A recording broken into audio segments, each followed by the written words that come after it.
जोहार गे संतली kids channel खन इंगे डिगिर सोरेन और तेहन दो आले मिटंग लागरे झिका सरें जो कतले सेटरा कना इना जोजम धारा दो मेने इन गोड़म हाड़ाम जहां दो तुम दायरिया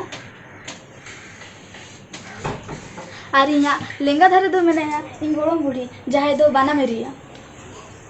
जोहार गे नवा सरें दो इन गोड़म हाड़ाम और गोड़म बुढ़ी किन लई कदिया नवा दो चेता अड्डी पहिल ना सरें कना अदो खान बाम बेलमाते दला तबे बन एतहब लेगे।